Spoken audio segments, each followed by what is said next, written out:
Hey everybody, thanks for joining me. This is the first video from a dude in his hobbies. I just wanted to show off a little mobile toolkit that I have. Basically, I created it so I could take it with me if I wanted to do anything on the road. My actual job sometimes will require me to travel, and it's nice to have this available if I choose to do so. So, sorry about starting out with a blank screen, but I just wanted to bring this on. This is the toolbox. Basically, it's a cheap yellow plastic flambeau that had no trays inside it or anything when I bought it, but I kind of threw everything I need in here.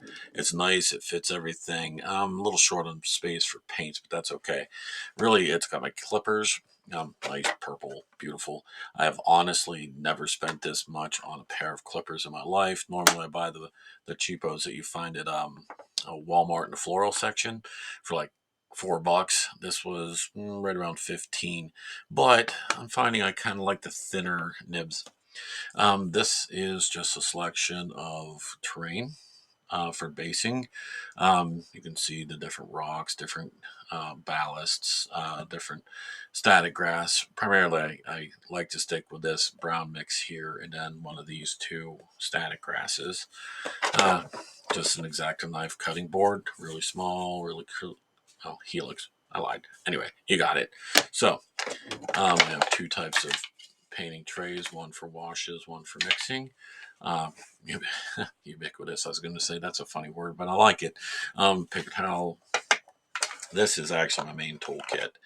Uh, Looking here, you can see everything that I have. Really, it's got my paintbrushes. I like micro markers. It's got three different sizes of those. A couple little fluffs for train.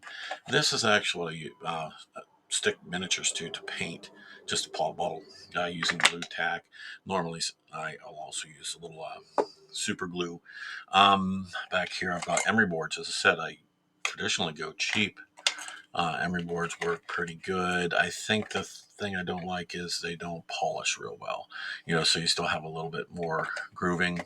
My X-Acto knife, some files, uh, pin vise. Really, that is all that I have and all I ever use. There's a couple things that I also have downstairs, which, it's a Dremel tool and airbrush, stuff like that. The heavier stuff that doesn't travel super well. Let me put this back. As you can see, my main glue is this extra thin glue. This one's just Mr. Cement. I got it at Hobby Lobby. It's pretty cheap. I also use Tamiya. This is Tamiya regular thickness glue, which sometimes you have to use that. I just have a small bottle of PVA glue for basing, and then my super glue gel. You can see. I don't really have preferred brands of things. It's just whatever I can find when I run into the store real quick.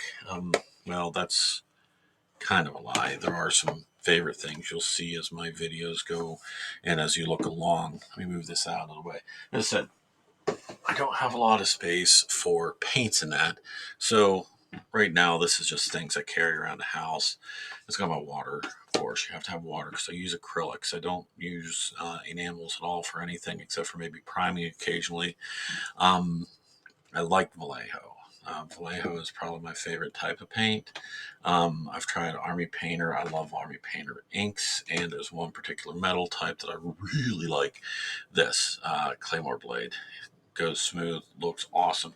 For the most part, I don't think it's really all that great. So you can see I carry around some extra miniatures that I've want to paint. I already have assembled, ready to go. These, I'm working on a Black Templar um, army for 40K. So these Terminators are started. Well, this is the one that I've got any real paint on. Anyway, that's it. That is my setup. This is what I use. As far as camera and stuff like that, no big deal. It's kind of cheap right now, but hopefully as time goes, I'll develop more and we'll see what happens. Thank you again for joining me, and I hope you stick around for future episodes.